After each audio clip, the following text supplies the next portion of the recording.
Hi, and welcome to Tales from the Gulag.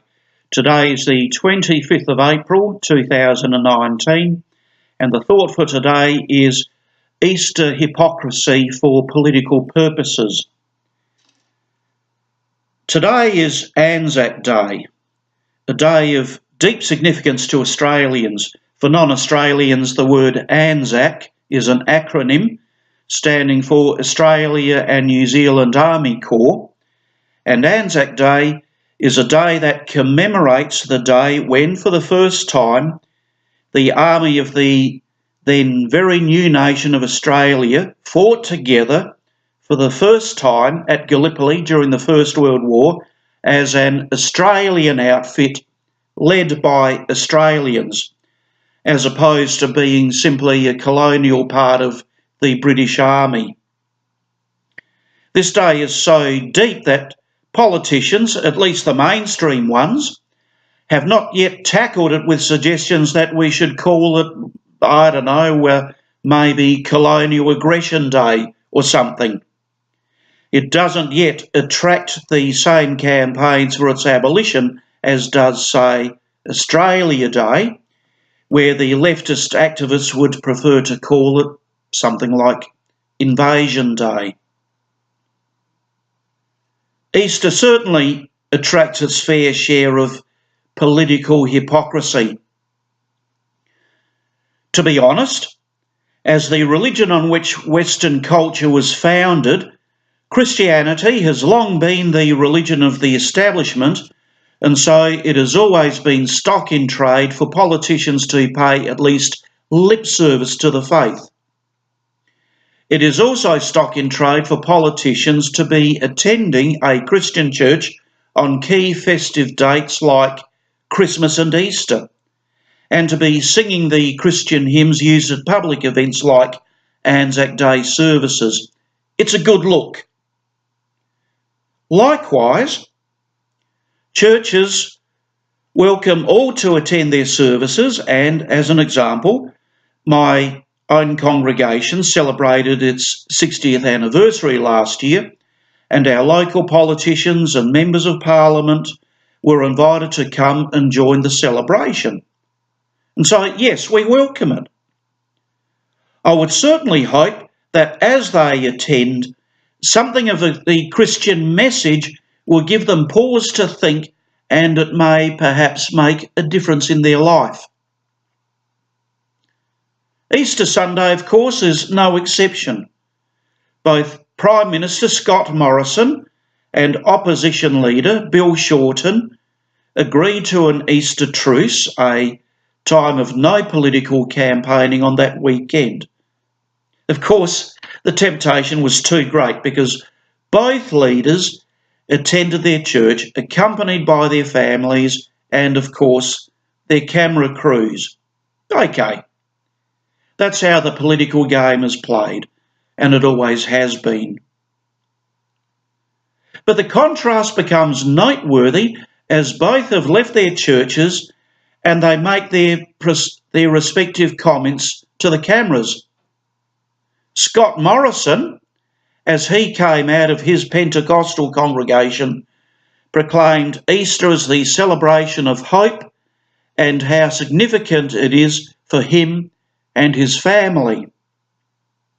Maybe a bit more reference to the resurrection of Jesus would have been better, in my opinion, but his spiel was better than that of his counterpart. To me, it doesn't matter what God you worship or if you worship none.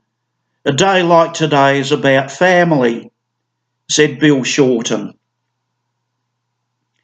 If you are a politician in so-called multicultural Australia, it would surely be okay to come out and say, this is what you believe, you put it as nicely as you can, so that you still respect the beliefs of those who disagree with you.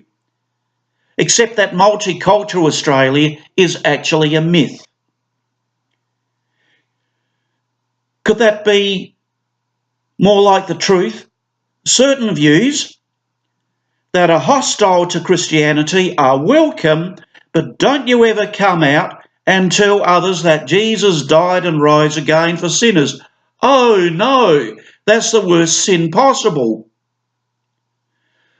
Put me in a group that winds up discussing religion. I actually prefer the person who at least openly comes out and tells me that my faith is a load of bullcrap. I prefer that to the one that gives me all the lovely platitudes and things. Similarly, I welcome that politician who might not believe as I do. Maybe he politely attends worship as a remark of respect for what I believe. But religious hypocrisy for political purposes leaves me stone cold, and I despise it. Okay? In the recent attacks in Sri Lanka, Scott Morrison at least called them an attack on Christians. Bill Shorten, on the other hand, played down the significance of the attack, calling it an attack on churches and hotels. It does seem that he is all for clamping down on so-called Islamophobia, but it would seem that Christophobia is fair game. Is that what he is actually saying by his actions? And by doing so, he is in fact enabling the terrorists. But that may be a discussion for some other time.